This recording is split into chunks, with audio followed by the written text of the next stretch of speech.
Voici Info.tvc spécial jeune. 475 élèves de 3 écoles secondaires se rassemblent pour la grande journée carrière. Le film Réciproque de Christophe Moquin bientôt sur nos ondes. Nous rencontrons une sommité en psychologie. 35 000 $ sont offerts en bourse pour des projets jeunesse Desjardins. Diane Arbour nous raconte l'après-école Sainte-Ursule à Salut Bonjour. Volontariat en Belgique, vision de 2 organisatrices et 2 participantes. Puis description de la dernière édition du Guide Loisirs.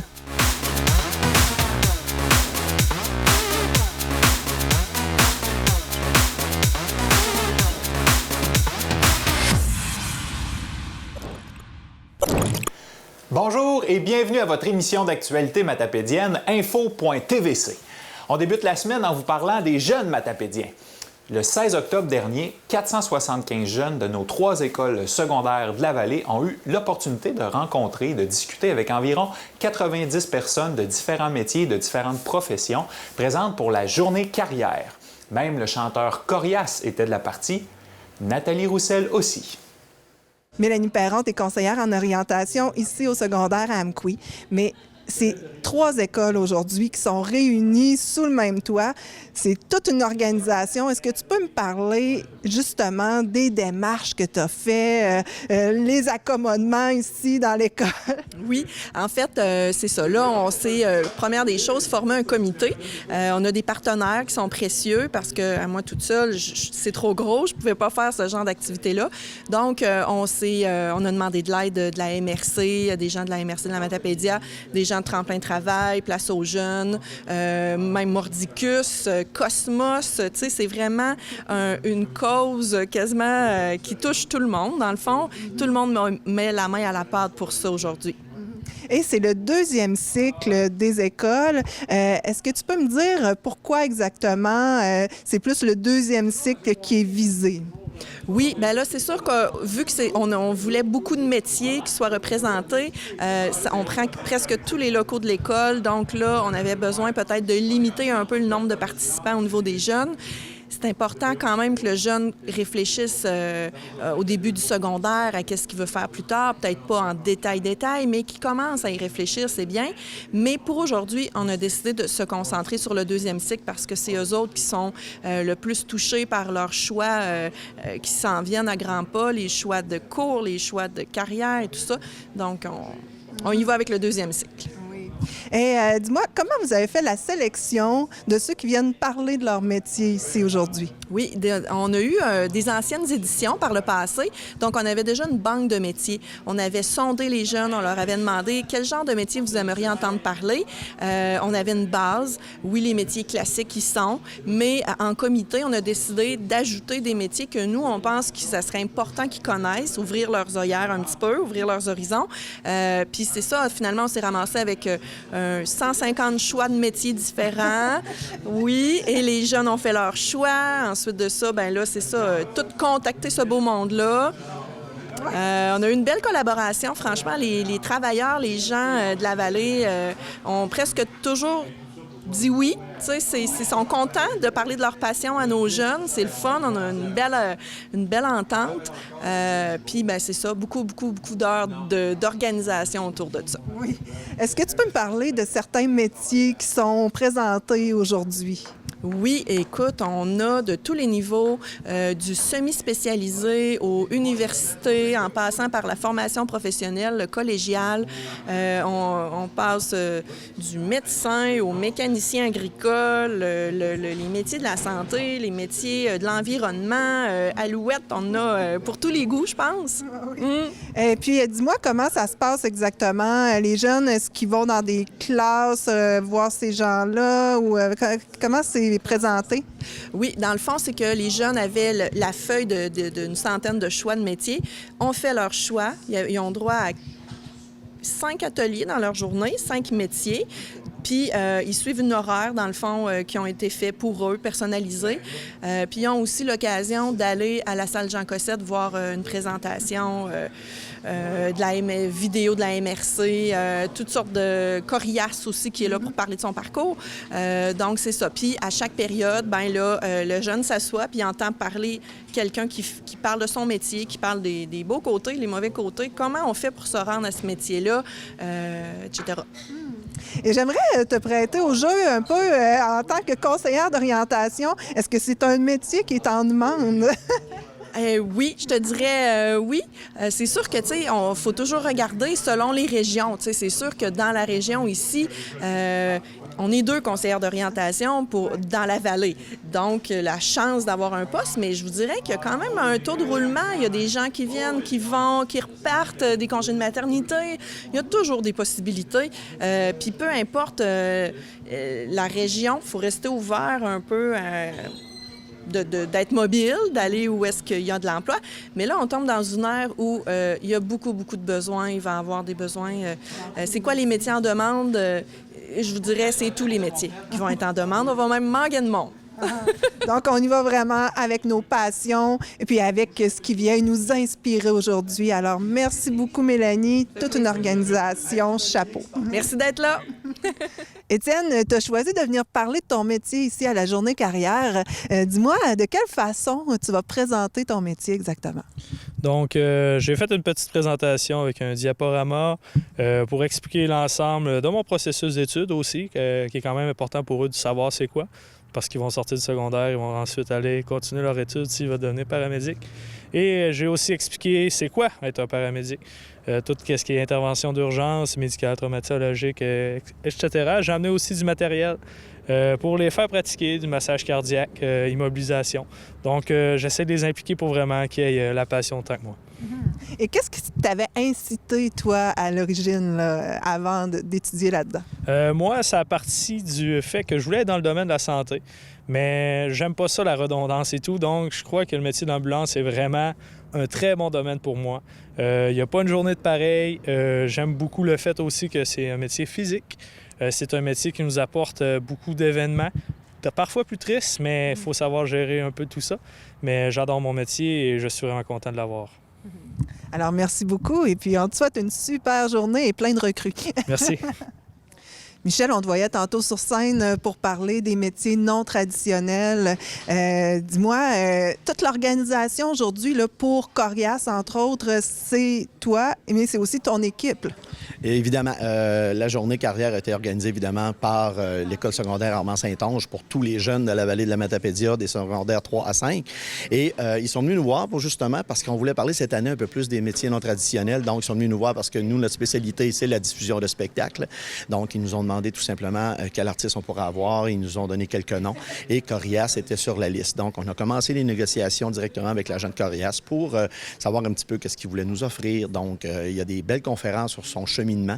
Et on sait que c'est un métier évidemment non traditionnel. C'est un rappeur vraiment connu au Québec et un peu partout dans le monde. Donc, présentement, au moment où on se parle, il est sur scène. Il y a à peu près 250-300 jeunes dans la salle. Donc, les jeunes l'écoutent attentivement parce que c'est vrai que dans la Matapédia, il y a plusieurs corps de métiers qu'on voit très, très, très souvent. Mais les métiers un petit peu, ce qu'on appelle les métiers underground un peu, les gens ne sont pas au courant que pour faire des spectacles, entre autres, lors d'une journée, on peut être 8 à 10 techniciens sur un festival, c'est la même chose. Et il y a des jeunes aussi qui gagnent leur vie. Les gens ne le savent pas, mais il y a des jeunes qui gagnent leur vie à la salle Jean Cossette et en technique de scène, entre autres, à faire du spectacle dans la vallée de la Matapédia. Il y a une belle émergence aussi de la culture ici dans la Matapédia et on peut dire que tu y contribues. Est-ce que tu peux parler des spectacles qui s'en viennent pour Diffusion Mordicus? Écoute, il y a énormément de shows qui s'en viennent. Tu sais que dans la vallée de la Matapédia, c'est au moins 150 événements culturels qu'il y a annuellement. C'est assez énorme et on travaille à peu près dans tous ces événements-là.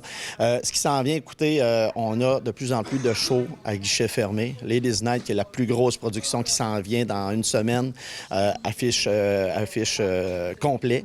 Et on vient d'avoir des spectacles qui affichent complet. Simon Leblanc, ça affiche complet. On a les Grandes Crues qui s'en viennent. Il reste à peu près 60 billets pour les 2 représentations. Michel Rivard qui s'en vient avec sa grosse production. Je le dis tout le temps, Diffusion Mordicus est maintenant sur la carte des plus gros spectacles au Québec. Donc, les producteurs nous appellent. Donc, Je vous dirais que la programmation qui va sortir à la fin novembre pour le printemps va être aussi grosse que celle qu'on vient de présenter. On est sur une belle lancée. On s'est relevé magnifiquement de l'épisode de l'amiante. Les gens sont restés là. On a même 50 d'augmentation à la billetterie versus la dernière année qu'on était à la salle. Donc, il y a plein de spectacles. On en fait 62 à 64 annuellement. Avant, on en faisait seulement 27. Donc, ça donne une idée que la salle Jean Cossette, qui appartient aux Matapédiens, est très, très, très fréquentée. Pas seulement par les gens de la Matapédia, mais il y a beaucoup de gens de Matane, Rimouski, Montjoly, des plateaux de Campbellton, Nouveau-Brunswick, un peu partout, qui sont membres et qui fréquentent la salle Jean Cossette. C'est près de 1200 abonnés juste à l'infolette. Et lorsqu'on fait des vidéos de présentation, écoute, on rejoint 1000, 2000, 3000 personnes. On a même une vidéo qui a rejoint près de 12 000 personnes. C'est une vidéo qui a été vue. Donc, on est sur une belle lancée, donc on poursuit. C'est grâce justement aux gens qui fréquentent la salle. Alors, merci beaucoup et de faire vivre des choix de carrière qui sont plus rares, mettons. Mais merci beaucoup, Nathalie. Merci à la TVC, évidemment, d'être toujours là pour couvrir ces beaux événements-là. Et ceux et celles, justement, je vais ouvrir une parenthèse avant de terminer, ceux et celles qui regardent la page Facebook de Diffusion Mordicus et qui visionnent les vidéos de nos deux porte-paroles, Mathis et Alexis Saint-Laurent, qui sont porte-parole, qui sont deux jeunes YouTubeurs. Et c'est tourné entièrement dans les studios de la télévision communautaire. Donc, posez-vous pas de questions. On ne va pas en ville pour tourner ça. C'est tourné ici. Les montages sont faits ici. Donc, comme quoi, dans la vallée de la Matapédia, on n'a absolument rien à vivre au Grand Centre. Merci, Michel. Merci. Toujours dans l'univers des jeunes, on vous présente maintenant un de nos jeunes bénévoles que vous connaissez sûrement si vous jouez au Télé-Bingo les dimanches. Il s'agit de Christophe Moquin, alias Christo, qui a réalisé un court-métrage durant l'été dernier que nous diffuserons fièrement à partir du 1er novembre prochain. Émilie l'a rencontré lors de la diffusion en avant-première présentée le 1er septembre dernier. Bonjour Christophe! Bonjour. On te rencontre dans un autre cadre qu'on est habitué de te voir à la télévision communautaire aujourd'hui. On n'anime pas de bingo en ce moment. Non, il n'y a pas de bingo. Il n'y a pas de boule en jeu présentement. Aucun argent en jeu en ce moment. Aucun argent en jeu. Donc Christophe, tu as produit un court-métrage l'année dernière, puis on le diffuse à la télévision communautaire. Premièrement, pourquoi tu as voulu faire un court-métrage? Comment tu as décidé de dire « je vais m'exprimer via un court-métrage » ? C'est sûr que les gens, habituellement, peuvent plus me voir dans l'humour. Là. J'étais comme le petit comique de la place. Là. Mais c'est vrai qu'un court-métrage, c'était pas vraiment dans mes cordes de base, mais ça fait vraiment longtemps que je suis intéressé par la vidéo. En fait, là, je suis sur YouTube depuis déjà, ça va faire 5 ans. Non, pas si longtemps. Puis c'est ça. Puis court-métrage, c'est quelque chose que je recherchais depuis un bout. J'en avais déjà fait quelques petits amateurs qui est trouvable un peu partout si on cherche comme du monde. Mais c'est déjà tant mieux qu'ils se voient pas retrouver, je te dirais. puis c'est ça m'a toujours un peu intéressé comme milieu. Donc là, j'ai voulu me lancer là-dedans. Puis j'ai eu un flash, j'ai eu une idée, v'là un an de ça. Et je me suis dit que j'allais exploiter à fond ce flash-là. Donc là, c'est là que j'ai commencé à écrire, puis c'est là qu'on le produit, puis tout. Puis je voulais que les gens voient que je suis pas juste un petit comique, le petit comique d'Amqui. Je suis capable de faire autre chose que ça. Donc, OK, fait que c'est pas comique, là. On s'attend à quoi, là? Ça va... suite à notre entrevue, on va le diffuser. À quoi on peut s'attendre avec Réciproque? Bien, c'est sûr que si vous voulez rire, là, je vous conseille de changer de poste. Parce que c'est pas du tout ça où je veux vous amener avec ça. C'est vraiment... C'est un drame psychologique d'adolescent. C'est un adolescent qui se cherche, un adolescent qui a des problèmes, qu'il faut qu'il surmonte ça, puis que tranquillement, il veut aller avoir des ressources, mais on dirait qu'il n'est pas capable d'en avoir nécessairement parce que le problème a rapport un peu avec ses ressources qu'il avait. Donc, c'est très psychologique, ça se passe beaucoup dans sa tête.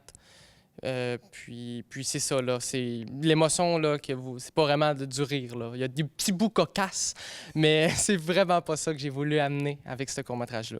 Peux-tu nous parler un peu du processus? Comment on fait ça, un court-métrage? Bien, en premier, il faut avoir l'idée. Tu pars pas de rien. Mais c'est sûr que, tu sais, chaque personne... Ce qui est le fun avec le milieu artistique, c'est que chaque personne peut avoir sa façon de travailler. Moi, ma façon de travailler, c'est toujours avant de commencer à écrire, quand je commence à écrire, je sais déjà ce que je vais dire à la fin. OK. Je sais déjà quelle va être la fin. OK. Ce que je fais au début, c'est que je me fais un plan, soit dans ma tête ou écrit ou un peu des deux. Mais quand je commence à écrire, je sais déjà comment ça va finir. Là. Okay. Je sais déjà ce que je veux faire. Fait que c'est pour ça que la partie écriture n'est pas nécessairement longue. La partie la plus longue est vraiment la phase d'idée. Je peux avoir, comme là, Ça faisait 1 an que j'avais l'idée en tête, en fait, quand j'ai commencé à écrire. Fait que je le savais en maudit ce que je voulais dire. Je savais... Là, c'était comment le dire. C'était comment trouver les dialogues, comment les amener. Puis moi, ce que j'aime, c'est avoir les comédiens en tête de base. Même si c'est pas nécessairement eux qui vont faire le personnage, d'écrire pour quelqu'un, c'est toujours plus intéressant. Puis ce que j'ai aimé avec ce court-métrage-là, c'est que tout le monde a embarqué. Fait que tout le monde a joué un rôle qui avait été écrit. Fait que, tu sais, je pense que c'était plus facile pour les comédiens parce que c'était plus eux, en fait. Oui. Puis, dans le fond, c'était ton entourage. Les comédiens, c'est ton entourage. Fait que, eux, ils ont embarqué là-dedans. Peux-tu nous parler un peu de la gang là, qui est derrière ça? Tes amis? Il y a nous, la TVC, qui t'a donné un coup de main? Oui, ben c'est ça. Il y a eu quand même beaucoup de personnes de plein de milieux différents. J'ai eu des amis de l'école, j'ai eu des profs.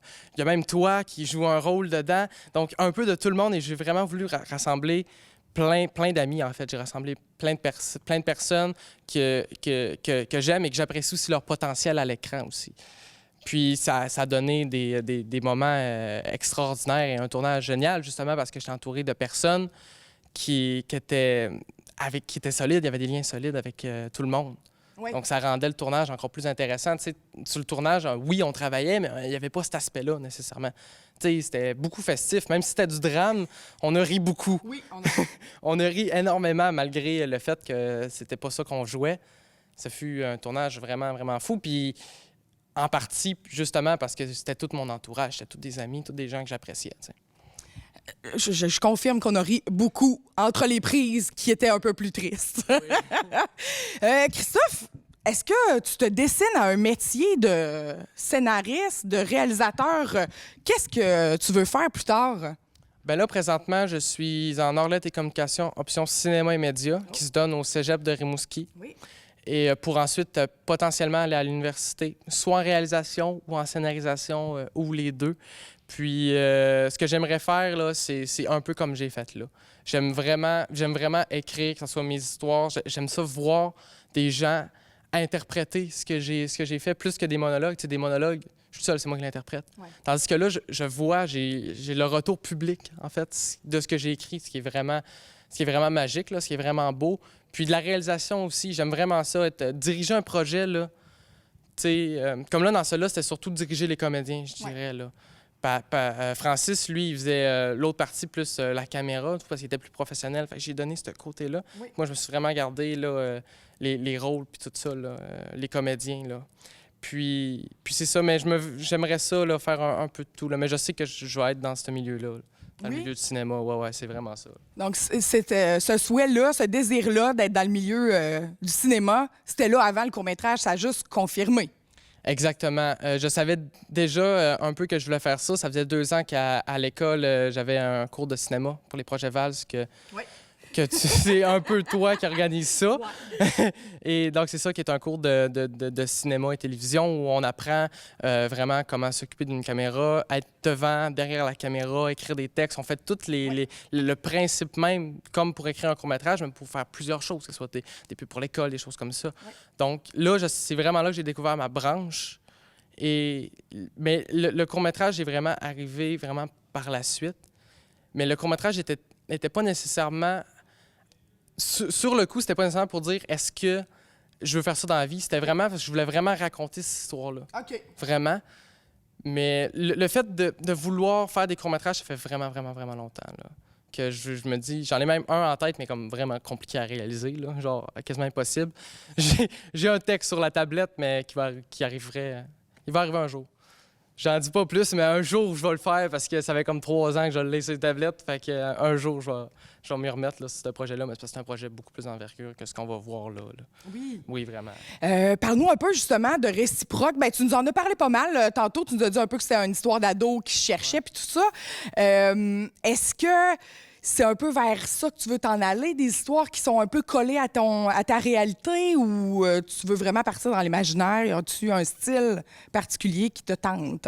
Bien, c'est sûr que j'irai pas dans la science-fiction nécessairement parce que j'écoute pas ça dans la vie. Moi, okay. Moi je pense que comme quand j'écrivais de l'humour, là, comme quand j'écris des courts-métrages, j'écris ce que j'aime. Fait que là, j'écris du drame parce que c'est de même que c'est le move d'écriture que j'avais, mais qui dit que demain je vais sortir une comédie ou un film d'horreur ou tu sais, j'écris ce que j'aimais. Peut-être pas du science-fiction nécessairement. J'aime vraiment le drama, mais c'est compliqué, le drama. Plus réaliste. C'est beaucoup plus réaliste, le drame, c'est sûr, mais c'est compliqué parce que c'est beaucoup axé sur le dialogue. C'est le dialogue qui fait tout le travail. Oui. Parce que là, il n'y a pas tant d'effets spéciaux. Il y a la musique, là, qui a vraiment beaucoup de... Puis il y a beaucoup d'importance dans le court-métrage aussi. Là. Oui, la musique en a... personnage. Oui, la musique est presque... en est un. Les sons, surtout dans un drame, comme dans n'importe quelle sorte de film. Tu sais, mettons un film d'horreur, écoute pas ça sans son, tu t'auras jamais peur. C'est vraiment la musique qui amène à cette émotion-là. Puis dans le dramatique, c'est le même principe. C'est vraiment la musique qui t'amène vers l'émotion. Ouais. Est-ce que tu seras le prochain Xavier Dolan? Dans le sens que vas-tu être devant et derrière la caméra dans tous tes projets? Peut-être pas nécessairement dans tous mes projets. Je sais que si j'en fais un prochain, je veux pas être le personnage principal. Okay. Ça, je me suis déjà dit ça. Je veux en être un, mais je veux pas être le principal. Okay. Je veux pas être celui qui est sur le front du poster, tu sais. Là, je me suis donné le personnage principal surtout pour des raisons techniques. C'était plus simple parce que mon personnage, Félix, a beaucoup de scènes seul. Donc, je me disais, si c'est moi qui joue, bien, ça sauve une personne sur le plateau. Ouais. Et c'est plus simple ensuite de tourner ces scènes-là parce que ça prend juste 2 ou 3 personnes au lieu de faire amener un autre comédien qui, lui, tout, faut qu'il ait le temps puis tout. Oui. C'est surtout pour ça que je me suis donné ce personnage-là. Okay. Aussi parce que Félix a je me suis un peu basé sur mes réalités tout en étant dans l'imaginaire aussi. Il y a un peu des deux là, dans ce personnage-là. Si vous avez vraiment aimé le court-métrage et que vous voulez le revoir, bien entendu, il est déjà sur YouTube au moment où c'est diffusé. Oui. Sur ma chaîne YouTube, Christophe Moquin. Vous pouvez aller là. Réciproque, vous allez voir ça. C'est déjà sorti. Donc, si vous voulez le revoir, c'est gratuit. Vous pouvez aller voir ça sur YouTube.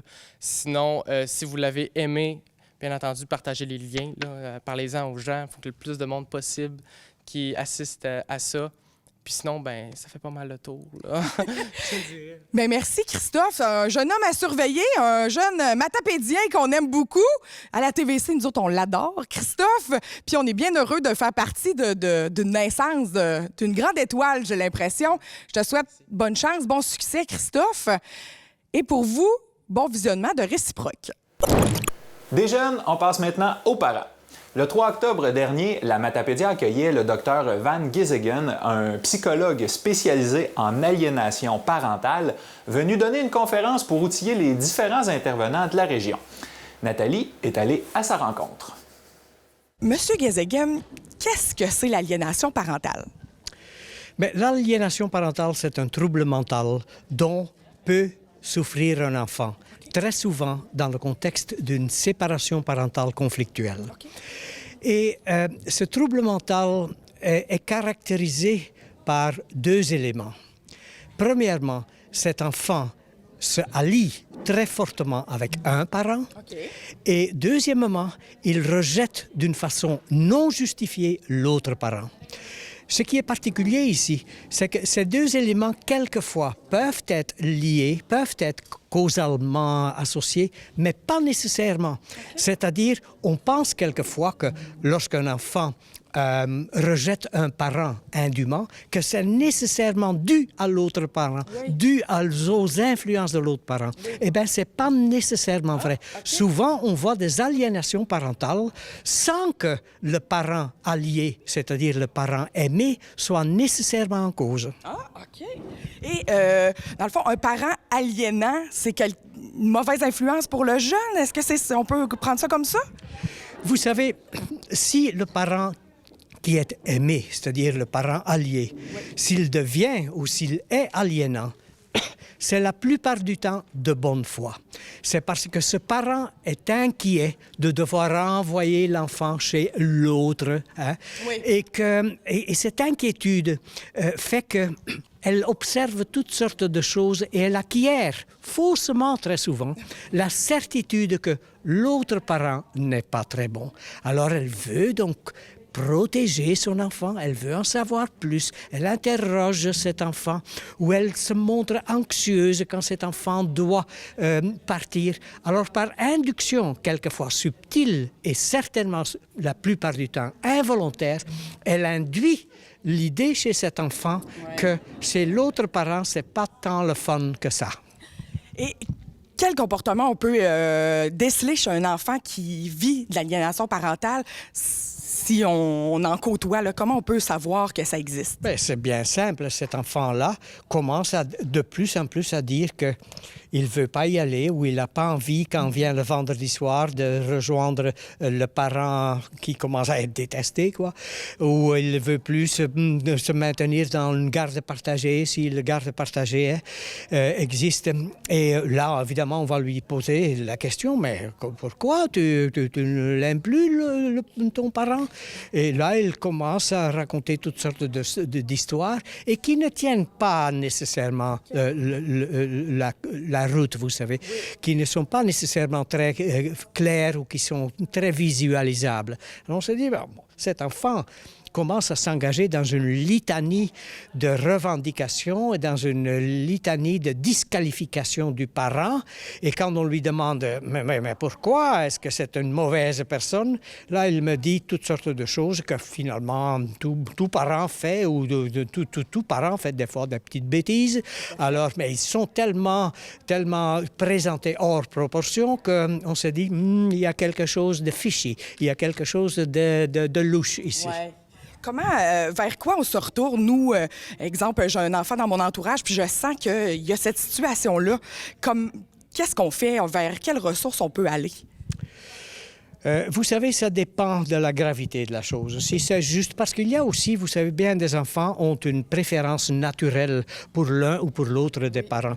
Alors à ce moment-là, on se dit ah ben oui, c'est sûr, il fait un garçon à maman, quoi. Hein? Bon, oui, ça arrive certainement. Mais si ça se corse davantage et si l'enfant commence à se couper d'une de ses sources identitaires avec lequel il a toujours eu une bonne relation, avec lequel jusqu'à peu il avait une bonne relation, eh bien, à ce moment-là, il faut, si c'est pas trop tard, il faut chercher rapidement la médiation avec quelqu'un qui connaît l'aliénation parentale et qui peut dire aux parents « Faites attention à ceci, faites attention à cela, faites attention aux mésinterprétations, faites attention aux inquiétudes qui deviennent trop rapidement des certitudes, etc. » C'est-à-dire la médiation tôt dans le processus, c'est probablement ce qui peut aider le mieux. Parce qu'une fois que l'enfant est déjà atteint de l'aliénation parentale, ça ne prend plus des interventions psychosociales. Ouais. Il faut que ça soit une intervention judiciaire. OK. C'est très difficile, en fait, de défaire ce cycle-là, de ce que je comprends. Là. Les jeunes, quand ils sont pris là-dedans, ils ne peuvent plus vraiment s'en sortir par eux-mêmes, à la limite. Ils ne peuvent pas se sentir par eux-mêmes. Un enfant qui glisse là-dedans, c'est irréversible. Il faut qu'il y ait une intervention de l'extérieur pour le sauver de ça. D'accord. Est-ce que, en terminant, vous avez un conseil pour des familles qui se séparent peut-être en ce moment, puis ils tendent à aller vers cette espèce de comportement malsain de dire ton père, c'est un ci, puis c'est un ça. Est-ce que vous avez des conseils pour ces gens-là pour qu'ils ne pas qu'embarquent dans cette histoire-là? Vous savez, actuellement, il y a la médiation obligatoire. Ah, OK. Quand il y a des parents qui se séparent et il y a des enfants impliqués, il y a une médiation. Eh bien, cette médiation devrait inclure des topos sur quels sont les risques pour les enfants suite à la séparation. Malheureusement, ce n'est pas encore suffisamment le cas. Voyez-vous, de mettre les parents en garde contre des dérapages et contre des mésinterprétations et contre des verbalisations de l'enfant qui dit « j'aimerais bien mieux rester chez toi le vendredi soir », vous savez. Ouais. C'est normal, ça, sauf que c'est toujours mésinterprété par le parent aimé qui dit « tu vois, cet enfant ne veut pas aller chez l'autre ». Ouais. Alors, il faut qu'il soit mis en garde contre ça. Oui. Et les parents qui se séparent feraient bien de demander activement, proactivement, je dirais, à leur médiateur, nous aimerions quand même vous parler aussi un peu quelle attitude qu'on devrait adopter devant nos enfants pour que, justement, cet enfant, en cours de route, ne perd pas un de ses parents. Oui, dans le fond, se centrer sur les enfants qui sont au centre du conflit au lieu de le mari, la femme qui se séparent, là. Exactement. La séparation, c'est beaucoup plus que de séparer le compte de banque. Tout à fait. Mais merci beaucoup, M. Van Gazeghem. Ça nous a fait plaisir de vous recevoir dans la Matapédia. Et peut-être à une prochaine fois, qui sait? Ça m'a fait plaisir, madame. Merci. Bonne journée. Connaissez-vous les bourses Projet Jeunesse? Si vous avez entre 12 et 29 ans et que vous avez un projet, vous auriez tout intérêt à en prendre connaissance puisqu'il y a 35 000 de disponibles dans la cagnotte. Nathalie en discute avec Isabelle Pinard et Mireille Ché de la MRC de la Matapédia. Nous sommes ici pour annoncer 35 000 $ pour les jeunes, ceux et celles qui veulent proposer un projet. Ça s'appelle Bourse Jeunesse. Est-ce qu'on peut expliquer l'ensemble du projet? Oui, donc les bourses Projet Jeunesse, c'est vraiment des bourses pour et par des jeunes de 12 à 29 ans qui ont des idées, qui veulent déposer quelque chose. Donc, c'est le moment de déposer un projet. Les jeunes ont entre le 1er octobre et le 31 octobre à minuit pour déposer leur candidature, dans le fond. C'est un court formulaire à remplir qui est disponible sur Internet. C'est vraiment pas compliqué. Il y a aussi, sur le formulaire, on voit les noms des gens dans les écoles, entre autres, qui peuvent les aider, les accompagner à remplir le formulaire. Donc, c'est vraiment quelque chose de très simple à faire. Puis, on les encourage à le faire parce que c'est vraiment un beau montant d'argent qui est spécialement réservé pour eux. Et combien de projets peuvent être présentés, là, environ? Il n'y a pas de quantité de projets là, à laquelle on s'attend. Vous avez une idée, vous déposez. Les bourses, c'est 35 000, mais ça peut être pour un ou plusieurs projets. Tout va dépendre de ce qu'on va recevoir comme projet, mais on ne se limite pas là, au nombre de projets. Et justement, bien, si on parle des projets qui avaient été proposés et qui ont gagné l'an dernier, est-ce qu'on peut en énumérer quelques-uns? Il y avait le centre nautique au niveau de la Côte-Saumon. Il y avait l'anneau de course au niveau de l'école Forimont à Cause-Abscale, un mur d'escalade au niveau de l'école secondaire Armand-Saint-Onge et un projet là, d'acquisition de caméras vidéo de multimédia à l'école secondaire de Sévêque.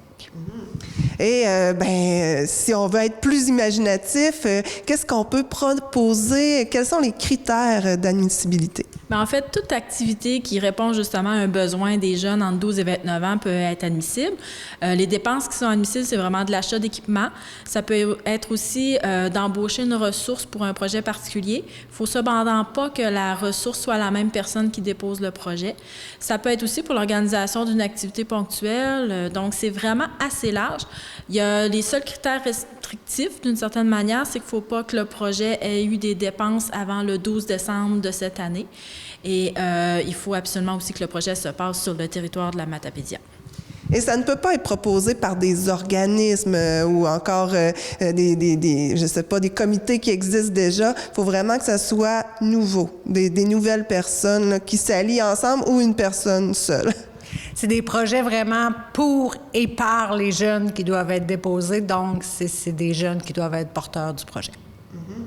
Alors, ça n'empêche pas que le jeune peut avoir des alliances avec un organisme. Donc, ça va faire partie, justement, dans son formulaire, de dire, est-ce que tu as contacté des organisations? Parce qu'on est bien conscient qu'un jeune qui dirait, moi, je veux acheter de l'équipement, il faut que l'équipement soit accessible à tout le monde. Donc, ça ne peut pas être un bien privé. Donc, effectivement, il faut que le jeune ait des alliances avec des organisations, mais le projet est porté par lui ou eux, là, s'ils sont un groupe de jeunes ensemble. et du même coup, vous espérez aussi recruter des jeunes pour le comité de sélection. Oui, donc on recrute des jeunes, encore une fois, entre 12 et 29 ans, qui n'ont pas nécessairement une idée de projet à déposer eux-mêmes, mais qui seraient intéressés à juger les projets qui vont être déposés. Donc, on prend les noms, donc ils peuvent contacter soit la MRC ou soit des représentants dans leur école. On pense entre autres à Stéphanie Bastien dans les écoles secondaires ou à Jason au CEMEC. Donc, puis dans les maisons des jeunes aussi, ils peuvent mentionner leur intérêt. Et toutes les informations sont disponibles sur le site de la Table Jeune. Effectivement, donc c'est tablejeune avec un s.ca. Donc, toute l'information s'y retrouve, autant les dépenses admissibles, les critères de sélection. Vous avez le formulaire à compléter et aussi la grille de sélection. Alors, là, on va aller voir une petite animation qui a été créée pour présenter le projet. Et puis, on vous souhaite des belles idées en profusion. Merci. Merci. Merci.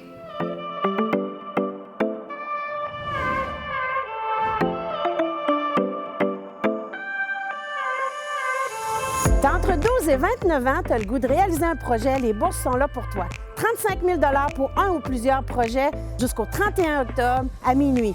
Allez-y, préparez vos projets. J'ai reçu une bourse jeunesse l'an dernier pour mon projet de centre nautique dans la municipalité de Lac-aux-Saumons. J'ai répondu à l'appel de projet, j'ai déposé mon dossier, ça a été ultra facile et je vous invite à faire pareillement. En septembre dernier, l'équipe de Salut Bonjour, l'émission matinale phare de TVA, faisait halte à l'école Sainte-Ursule d'Amkoui. Nathalie en parle avec Diane Arbour pour faire le retour sur cet événement hors du commun. Madame Diane, Bonjour. Ici à l'école Sainte-Ursule, vous avez reçu de la grande visite. Salut, bonjour, parce que tu as eu l'idée de les appeler, de les contacter. Je ne sais pas trop comment tu as fait. Parle-moi un peu là, de comment tu as pensé à ça, contacter Salut, bonjour.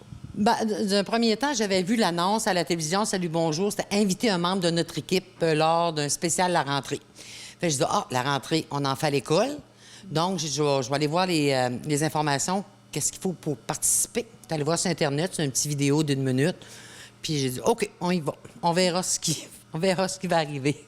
Et tu avais une demande spéciale pour l'inviter, dans le fond, la chroniqueuse, parce que tu savais qu'elle avait de la difficulté à cuisiner. Lors d'entrevues précédentes ou dans les revues à potins, si on peut dire, j'avais vu qu'elle était pas vraiment excellente en cuisine. Donc, je me suis dit, ça va être le défi que je vais lui donner de venir cuisiner. Ouais. T'en plein ça. Puis Annie Soleil, elle a eu vraiment une belle... c'est Annie Soleil... Annie Soleil Proto. Okay. Elle a eu une belle expérience avec les jeunes ici, tout ça. Oui, effectivement. Elle était très, très, très contente de venir nous voir. Puis elle est très expressive, très collaboratrice. Hein? Donc, j'ai pas eu de misère à la faire travailler un petit peu. Et si on parle de l'après, parce que je pense que tu as eu beaucoup d'appels après. Suite à l'émission, j'ai eu des appels, j'ai eu des messages par Messenger qui me venaient de d'autres écoles. Dans le secteur de Québec, Montréal, ça arrive sud, et qui posaient des questions sur la façon qu'on fonctionnait dans nos écoles ici. Fait que par la même occasion, j'ai su que souvent, c'est des traiteurs qui sont dans d'autres écoles et puis ont plus de difficultés à répondre à des besoins de repas chauds immédiats sur place. Parce que dans les autres écoles, les autres régions, ils n'ont pas de cafétéria que la commission scolaire adapte. Là. Je crois, selon mes recherches, toutes réserves, on est la seule commission scolaire dans la vallée de la Matapédia où il y a des cafétérias, où l'équipement est disponible, qu'il y ait un service de repas chaud. Donc, ça sera validé, mais même à Matane, j'ai eu quelqu'un qui m'a écrit « J'en veux une chez nous ». Okay. Donc, c'est à Matane. Donc, je pense que nos cafétérias sont bien installées. Puis là, maintenant, il faut que les gens participent, qu'on garde le service. Oui. C'est important. Parce qu'il n'y a pas juste à l'école Sainte-Ursule que ça se fait dans les autres écoles aussi, la commission scolaire là, des Monts et Marais. Oui, il y en a dans toutes les écoles, sauf quelques-unes, je crois, là, où quand il n'y a pas assez de dîneurs, si on peut dire ça, il n'y a pas assez de dîneurs, donc il n'y a pas de rentabilité que quelqu'un, indépendant, parce qu'on est des travailleurs autonomes. On n'est pas payé par la commission scolaire. La commission scolaire nous prête les lieux, fournit l'équipement et les dépenses reliées au dîner, c'est nous qui doit gérer ça. Okay. Et c'est la commission scolaire qui fixe le prix, là, comme au primaire, c'est 5,25 du repas complet. Au secondaire, c'est 6,25? 6, je crois. Donc, il faut qu'il y ait un avantage des deux côtés. Une chance qu'on a quand même cet avantage-là, sinon on ne pourrait pas, là. On n'est pas des restaurateurs en passant. Hein? C'est pas ça. Non, mais c'est de la très bonne bouffe. D'ailleurs, Annie Soleil, elle n'en revenait pas là, des puddings chômeurs. Mais je pense qu'elle est vraiment le type sucré. Parce qu'on n'a pas tout vu. Salut, bonjour. Les yeux, ils pétillaient quand on parlait de dessert. Ça n'a pas de bon sens. Et puis, est-ce qu'on peut espérer encore un service longtemps avec toi au sein de la commission scolaire? C'est encore une passion. J'adore ce que je fais. Et puis, tu sais, ici, on fait aussi le service de Papa Troulant. Donc, j'ai le meilleur des deux mondes. J'ai les tout-petits et j'ai mes aînés. Ah oui. Donc, ensemble, on est capable de faire un heureux mariage des deux. Oui, je me le souhaite aussi encore pendant plusieurs années, tant qu'on a la passion. Pourquoi pas? Oui. C'est ça. Et agrémenter aussi de petites surprises comme ça, par-ci, par-là, de la grande visite. La visite, moi, je dis dans la vie, là, il faut oser. Puis sinon, il faut provoquer des choses. Et comme dans n'importe quoi, je vois le verre à moitié vide ou à moitié plein. C'est à toi de choisir. Fait que... fais-le bien, fais-le mal. Fais-les donc. Mais je pense que Mme Diane, son verre, il déborde tout le temps. Merci beaucoup de nous avoir accordé ton temps précieux. Mais merci à vous et puis longue vie à tous mes futurs clients. Que diriez-vous de faire du bénévolat en Belgique? C'est ce qu'ont fait 2 matapédiennes qui racontent leur incroyable expérience à Nathalie. Jessica, tu as encore les yeux brillants de l'expérience que vous venez de vivre en Belgique. Dis-moi, pourquoi exactement ce voyage-là a eu lieu? Bien, en fait, c'est une des folles qui est née entre intervenantes ici. On s'est dit, on a eu l'opportunité, de par Logique, le programme Québec volontaire, d'avoir du financement pour faire un voyage de volontariat à l'extérieur. Ça peut être au Canada, au Québec ou à l'étranger. On s'est dit, nos jeunes ont besoin de vivre une expérience spéciale. Ça serait le fun de pouvoir leur faire vivre ça. Donc, ça a commencé de cette façon-là. Écoute, on a commencé à travailler le projet 6 mois avant de partir. Donc, ça fait depuis le mois de mars à peu près qu'on travaille là-dessus. Oui. Et pourquoi la Belgique exactement? Ça a été au hasard ou, c'était la place la moins dispendieuse? Ou que... Non, pas du tout. Ben, en fait, ça a été vraiment un coup de cœur pour la Belgique. Nous, on a dû faire les démarches aussi avec des associations là-bas, qui est l'équivalent des organismes communautaires ici. Puis, dans le fond, c'est un coup de cœur qu'on a eu avec un organisme, une association là-bas qui nous a répondu, qui s'appelle Volontaire, qui est vraiment spécialisé. Donc, on a travaillé ensemble sur ce projet-là pour vraiment élaborer un beau projet de volontariat dans des institutions hospitalières, plus, là, si on peut dire, là-bas. Donc, le volontariat, la différence avec le bénévolat, c'est pratiquement la même chose que le bénévolat. Donc, on a été donné un coup de main là-bas. Ça l'a fait dans des hôpitaux, des institutions hospitalières, tant à Marche-en-Famenne que... Oui, c'est des drôles de noms. Ça a l'air simple maintenant dans ta bouche. Oui, exactement. On commence à avoir l'habitude. Tant aussi à Liège, dans une maison de repos qui est pour les personnes âgées. Donc, et à Marche-en-Famenne, c'était vraiment en dialyse et en brancarderie. Les filles vont pouvoir t'en parler un petit peu plus. OK. Oui. Et puis, pour la vie là-bas, ça devait pas toujours être évident. Hein? C'est l'organisation, de séparer les tâches, tout ça. C'est sûr qu'un groupe de filles, c'est toujours plein de défis, mais en gros, ça s'est vraiment très bien passé. Les jeunes étaient motivés, les jeunes avaient l'intérêt d'être là aussi. Ils avaient envie de faire ce projet-là, puis ils savaient qu'ils s'en venaient, c'était pas seulement que pour un voyage touristique, là, qu'on allait aller travailler, qu'on allait aller faire quelque chose là-bas. Puis le fait que Jessica et moi, on s'implique aussi, Jessica était à Marche-en-Famenne, moi j'étais à Liège à la maison de repos avec les filles, qu'on mette la main à la pâte nous aussi, et je pense que ça l'a beaucoup aidé là, à contribuer à ce que tout le monde participe, puis qu'on ait beaucoup de plaisir. Là. Et est-ce que c'était ta première expérience de vivre avec d'autres comme ça, hors pays? Hors pays, oui. Tremplin avait déjà réalisé une expérience semblable là, au mois de mars l'année passée à Montréal. On avait amené des jeunes là, faire un voyage là, à Montréal au niveau plus expérientiel, mais de vivre avec 6 filles, plus ma collègue, pendant 3 semaines dans une maison à l'autre bout du monde avec une culture complètement différente, la nourriture différente, les moyens de transport. On a dû prendre le train, on a dû s'adapter avec le train et l'autobus. Les horaires, c'est ça. Fait que oui, ça a été un dépaysement, mais c'était vraiment bien. Puis les filles, je pense qu'ils sont sorties de ça avec un sentiment de fierté. Ils ont grandi, ils ont lié des amitiés aussi. On les voit maintenant entre eux. Il y a vraiment quelque chose de spécial. Avec toi aussi. Oui, ben c'est sûr qu'on s'est rapprochés parce qu'on était toujours ensemble. Le but du projet, c'était un projet de groupe, fait qu'on vivait le projet de groupe ensemble. Donc, c'est sûr que oui, effectivement, là, il s'est créé des choses spéciales, puis c'est le fun de les revoir après, puis de voir que ça les a allumé une petite lumière ou créé un rêve ou un projet quelconque là, pour la suite. Fait que, ouais. Et là, je m'approche des concernés qui ont beaucoup appris. Est-ce que tu peux me dire, parle-moi d'abord où tu étais, toi? J'étais à Marche en famine. Et mais c'était quoi que tu devais faire exactement?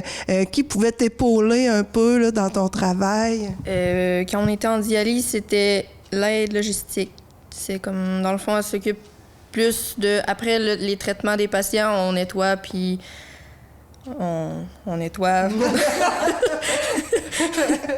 Mais aussi. OK. Puis combien de patientes que tu pouvais assister comme ça? Est-ce qu'il y en avait plusieurs? Ou, parce que je pense que c'est quand même plusieurs heures, la dialyse. Ou... Je pense que c'est des traitements de 4 à 5 heures, si j'ai bien écouté ce qu'on me disait.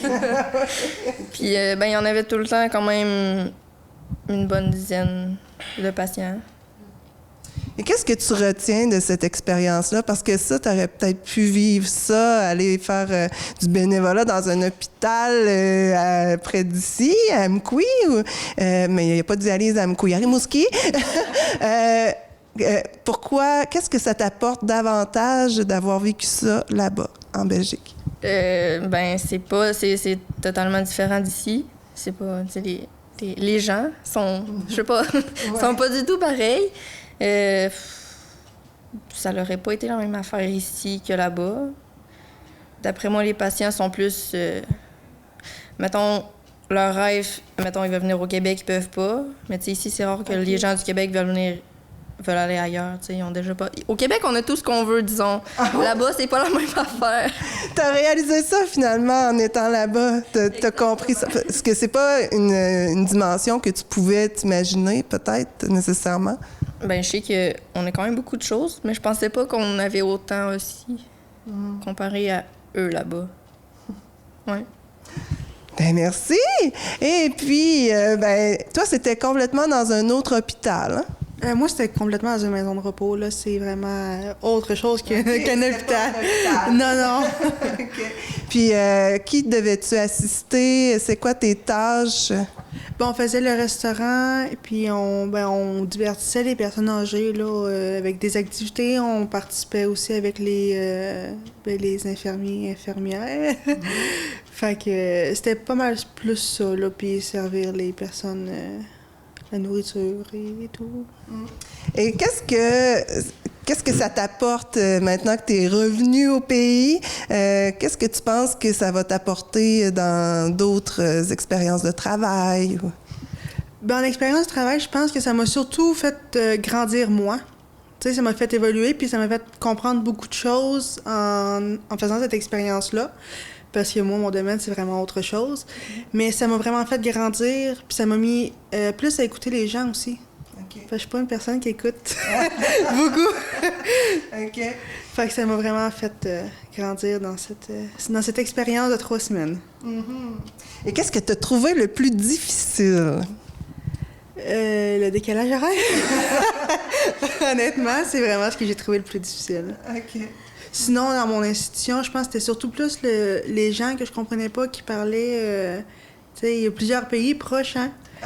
Fait que, tu sais... Des dialectes, des fois? C'est surtout les personnes qui parlaient italien ou, tu sais, une autre langue que nous, on peut pas comprendre nécessairement. Fait que c'était beaucoup plus compliqué d'interagir, mais il faut essayer quand même. Ah, c'est beau. Et puis, en résumé, est-ce que c'est une expérience que ça pourrait être intéressant de revivre ou... C'est sûr et certain qu'on est ouvert, Tremplin de travail est ouvert à le refaire. Pas tout de suite. On va se laisser un temps de pause. Mais c'est sûr et certain que, écoute, on est le 2e projet de logique de Québec volontaire qui est réalisé. Parce que Québec volontaire a été lancé au mois de février, Karen, c'est bien ça? Fait que c'est ça. Au mois de février, Québec volontaire a été lancé, donc on est le 2e projet. C'est sûr et certain qu'on a un projet pilote.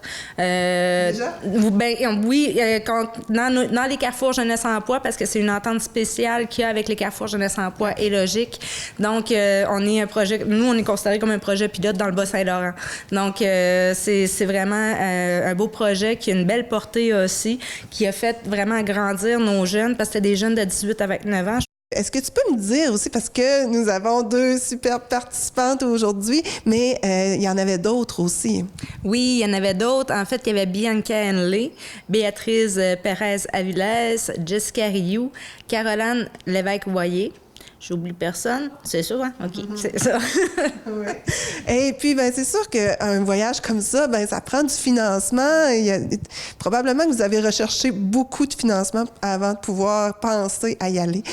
Bien, en fait, ça a été un gros casse-tête, mais en même temps, pas tant, parce que, justement, de par Logique et son programme Québec volontaire, ça a été un apport majeur au niveau du financement qui nous a aidés tant au niveau des passeports, du loyer, de la nourriture, des billets d'avion.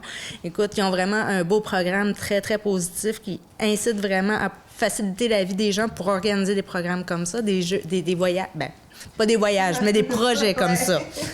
Puis, il y a aussi Emploi Québec. On a eu la participation d'Emploi Québec, des jeunes qui ont pu venir grâce à ça aussi, et le secrétariat à la jeunesse, de par nos enveloppes budgétaires ici chez Temps plein travail, donc de par le créneau Carrefour Jeunesse. Ça a été vraiment facilitant, chose qui nous a empêché, si on veut, qui nous a pas obligés à aller faire des démarches à l'extérieur nécessairement pour aller chercher du financement. Donc, c'était vraiment un projet clé en main. C'est vraiment génial. Les participants n'ont pas eu à sortir d'argent à part que pour leurs besoins personnels, achat de chocolat, des choses comme ça. Mais sans ça, c'est vraiment... Oui, c'est ça, le chocolat belge, hein, on ne pouvait pas passer à côté. Fait que sans ça, c'était vraiment un programme tout inclus où les participants n'avaient pas à débourser de leur poche non plus. Ça, je tiens à le souligner, là. C'est une partie très intéressante aussi.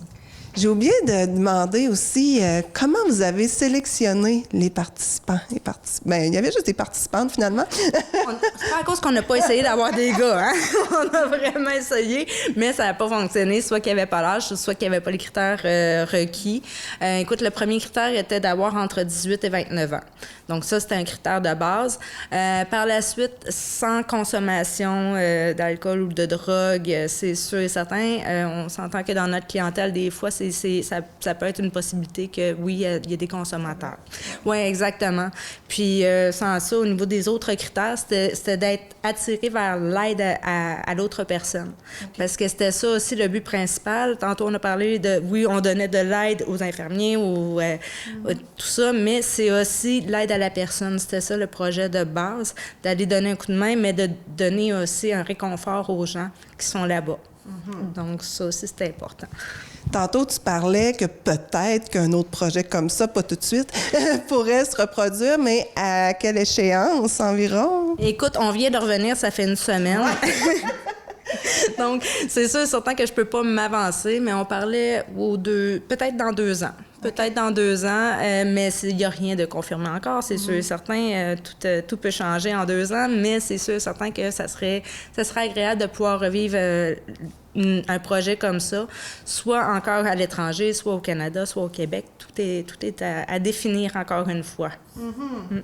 Alors, ben merci beaucoup à vous toutes. C'est vraiment agréable de vous entendre. Et puis, ben, on reste à l'affût pour le prochain voyage. Merci. On termine la semaine en culture. Avez-vous vu passer le plus récent guide des loisirs? C'est le document à consulter si vous ne savez pas quoi faire dans la Matapédia. Nathalie en parle avec l'agent de développement derrière le projet, M. Pascal Saint-Amand. Pascal, on va parler du guide loisirs parce qu'il y a une nouvelle version qui a été sortie. Et dis-moi pourquoi exactement. Oui, bien en fait, le guide Matapédia des loisirs, comme tu peux voir, c'est la nouvelle édition ici qui remplace celle-là. Notre guide Matapédia des loisirs est bon 1 an. Il venait à échéance au mois d'août dernier. Donc, on l'a entièrement renouvelé. On a fait la recherche pour valider toutes les informations qu'on avait dans le guide. Et puis, le fruit de notre travail est dans ce guide-là renouvelé, où on trouve 19 nouvelles fiches. Donc, il y a 19 activités de loisirs qui n'étaient pas dans le guide précédent, qui figurent dans celui-là. Et puis, on a commencé à faire la distribution par des classes des écoles primaires. On va aussi mettre plein de points de distribution partout dans la Matapédia. Puis, on a très hâte que les gens le consultent. Est-ce que tu peux me donner quelques exemples de ce qu'il y a de nouveau là, pour attirer un peu notre attention? Parmi les choses qui n'étaient pas répertoriées, qu'on a répertoriées dans le nouveau, on parle du Club de danse L'Amitié, qui n'est pas quelque chose de nouveau dans le milieu, mais qui n'était pas dans le guide et qu'on a ajouté. Même chose pour la ZEC Caso. Dans les activités un petit peu moins connues, on peut parler de la Ligue de balle-molle féminine, on peut parler du Ultimate Frisbee extérieur. Donc, c'est le genre de choses qu'on peut retrouver dans le guide. Même chose pour l'école de danse Exadance, qui est une nouveauté de cet automne. Donc, on invite vraiment les gens à le consulter, à découvrir les activités de loisirs qui ont cours dans la Matapédia. Ce qu'on veut vraiment faire avec le guide Matapédia des loisirs, c'est démontrer que non, c'est pas vrai qu'il n'y a rien à faire chez nous. On veut que les gens connaissent la multitude d'activités qui se déroulent à chaque semaine, à chaque jour dans notre territoire, que ça donne le goût aux gens de s'inscrire, de communiquer avec les organismes, de prendre des informations, puis que les gens, les Matapédiens, soient actifs dans leur milieu, soient bien dans leur milieu, parce que les activités de loisirs, autant culturelles, de sport, plein air, socio-récréatifs, ça fait partie d'une belle qualité de vie qu'on a dans notre milieu, ça fait partie des raisons pour lesquelles on est bien, pour lesquelles on est content de vivre dans la Matapédia. Et c'est très pratique, une version papier, mais on peut aussi le trouver sur le web. Oui, en dehors des 3000 copies papier qu'on va distribuer partout sur le territoire, il est disponible en ligne sur le site Internet de la MRC de la Matapédia. Il y a plusieurs sites Internet municipaux aussi qui refont le lien vers le guide matapédien. Donc, je pense qu'il est facilement accessible pour toute personne que ça intéresse. Puis, la version actuelle va être bonne jusqu'au mois d'août 2020. Suite à ça, on va refaire une autre mise à jour. Comment ça aimer ça? Et puis, on va parler aussi des fonds que tu peux attribuer pour certains organismes qui te présenteraient des projets en lien avec la culture, le patrimoine. Oui. En fait, dans le cadre de mes fonctions à la MRC de la Matapédia, il y a 2 fonds dont je m'occupe plus précisément.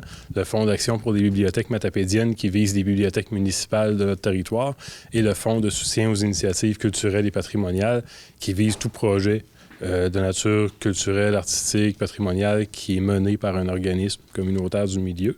Les prochaines dates de tombée sont le 15 janvier 2020. Donc là, on vient tout juste d'avoir des projets qui ont été déposés le 15 septembre. Et puis, les 2 fonds sont jusqu'à épuisement des sommes. Fait qu'on invite les gens qui ont des projets vraiment à faire vite, notamment pour le Fonds de soutien aux initiatives culturelles. On est sur la fin de nos enveloppes dédiées à ça. Donc, c'est pas impossible que notre appel de projet de janvier, ce soit notre dernier dans le cadre de cette période de 3 ans-là du fonds.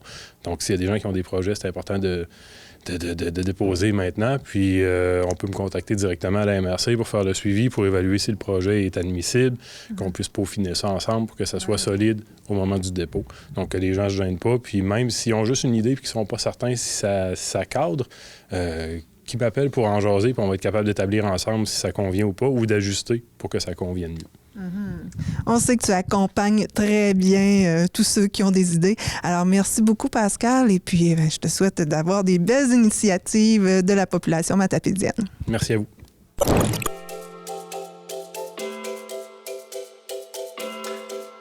Vente de garage au profit de la fabrique de Sainte-Irène, dimanche le 27 octobre de 9h à midi. Faites votre offre au sous-sol de l'église de Sainte-Irène, 366 de la fabrique. Du nouveau chez Key Valley, tous les dimanches 10h, 10 $ par enfant, souliers, encadrement et formation inclus. Plaisir garanti. Pour information, 88 631 1413. À la Bibliothèque de Sébec, rencontre avec l'auteur Régent Pigeon, lundi le 28 octobre dès 18h45. Le 31 octobre prochain, les jeunes sont invités à la ressourcerie de la Matapédia pour avoir des friandises entre 9h et 17h. Rendez-vous au comptoir d'accueil. Voilà qui complète l'édition du 18 octobre du Info.tvc pour cette semaine. En terminant, je vous rappelle que vous avez jusqu'au dimanche 20 octobre à minuit pour visionner sur notre chaîne YouTube les émissions spéciales concernant les élections fédérales, soit la présentation des candidats dans Avignon, Lamitis, Matapédia et également le débat qui s'est tenu à Amqui le 6 octobre dernier. Et dernière chose avant de partir, n'oubliez pas que dimanche à 12h30, c'est le temps de jouer au Télé-Bingo. Christo sera de nouveau avec vous pour vous faire gagner jusqu'à 500 $ pour la carte pleine. Et réjouissez-vous en profitant du beau temps qui reste encore à l'extérieur, car l'année dernière, à la même date, 18 octobre, voilà ce qui se passait. Bonne semaine. 18 octobre 2018, c'est une véritable tempête de neige qui a surpris les Matapédiens ce matin. Pour nous joindre, composez le 418-629-4503 ou écrivez-nous à journaliste@tvcmatapedia.com. Restez à l'affût de toutes nos activités en nous suivant sur Facebook. Vous pouvez également regarder nos émissions en vous abonnant à notre chaîne YouTube. Informatique Barest est responsable de l'entretien du matériel informatique de votre TVC. Informatique Barest, vente et réparation d'ordinateurs, services commerciaux et résidentiels. 418-629-INFO.